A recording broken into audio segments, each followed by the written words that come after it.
Assalamualaikum warahmatullahi wabarakatuh. Perkenalkan, nama saya Nabila Aulia Hanifah, NPM 223507116, mahasiswa Ilmu Politik Universitas Siliwangi. Pada kesempatan kali ini, saya akan menjelaskan tentang bagaimana perbedaan hukum dan konstitusi yang ada di negara Indonesia dan di negara Cina, guna memenuhi tugas ulangan akhir semester pada mata kuliah Hukum dan Konstitusi dengan dosen pengampu, Bapak Hendra Gunawan. Indonesia adalah negara yang konstitusional. Setelah jatuhnya rezim Orde Baru yang otoriter pada tahun 1998, berbagai perubahan konstitusional yang telah dilakukan untuk melemahkan kekuasaan cabang-cabang eksekutif. Indonesia saat ini ditandai dengan kedaulatan rakyat yang termanifestasi dalam pemilihan parlemen dan presiden setiap 5 tahun. Sejak berakhirnya Orde Baru yang dipimpin oleh Presiden Soeharto dan mulainya periode reformasi, setiap pemilu di Indonesia dianggap bebas dan adil. Namun, Indonesia belum terbebas dari korupsi, kolusi, dan nepotisme maupun politik uang, di mana orang bisa membeli kekuasaan atau posisi politik. Misalnya, segmen miskin dari masyarakat Indonesia didorong untuk memilih calon presiden tertentu di hari pemilihan dengan menerima uang kecil yang ada di dekat kotak suara. Sangat diakui bahwa kondisi politik yang ada di Indonesia saat ini mengalami kondisi yang buruk. Banyak politisi di negara ini yang terlibat korupsi. Mereka masih mementingkan kepentingan pribadi dan lupa akan tugasnya sebagai pejuang rakyat. Bahkan sampai saat ini banyak pejabat dan tokoh yang bercuap-cuap berdiskusi di televisi mencaci maki kinerja tanpa mengetahui jalan keluarnya. Bukankah lebih baik bertindak dibandingkan berdiskusi di televisi? Dan sebuah diskusi tidak akan berguna jika tidak ada solusinya. Sistem politik yang dianut Cina adalah otoriter.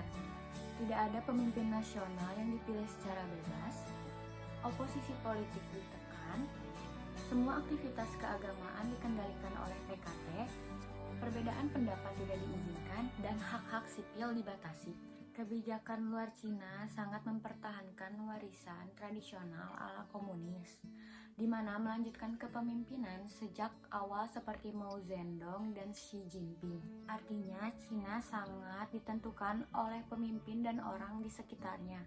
Dalam tradisi komunis Cina, memiliki sistem yang sentralis selama 3 dekade pertama.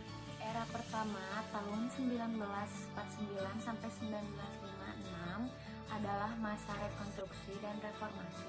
Era kedua disebut One Man Management atau manajemen tunggal, di mana Cina telah mengimpor teknologi dan pemikiran ala Soviet, tetapi tidak dapat mengimprovisasi negaranya. Kemudian dilanjutkan era ketiga dengan Great Leap Forward, lompatan jauh ke depan pada tahun 1959 sampai 1960 dengan reformasi budaya. Di Indonesia, konstitusi negara diatur dengan Undang-Undang Dasar 1945. UUD 1945 mengatur struktur, fungsi, dan wewenang pemerintah serta hak dan kewajiban warga negara. Di sisi lain, hukum di Indonesia diatur di dalam undang-undang dan perundang-undangan lainnya.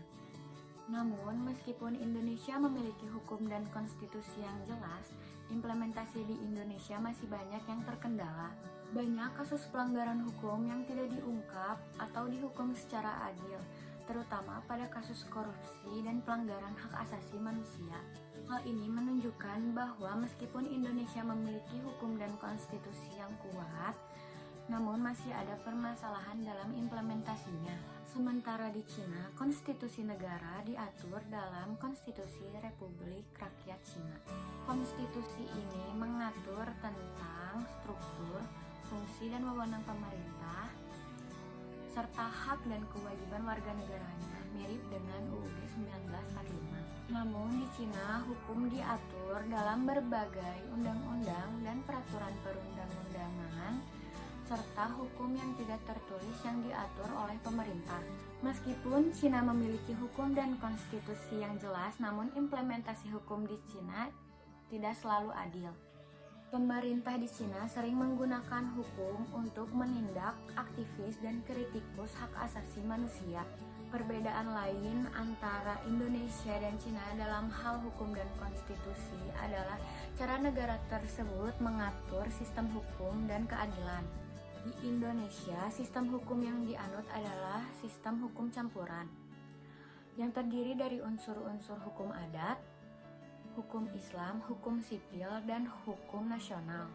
Sementara di Cina, hukum yang dianut adalah sistem hukum sosialis, di mana lebih menekankan peran pemerintah dalam mengatur dan menjalankan hukum.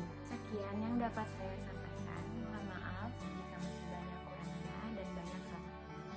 Terima kasih. Wassalamualaikum warahmatullahi wabarakatuh.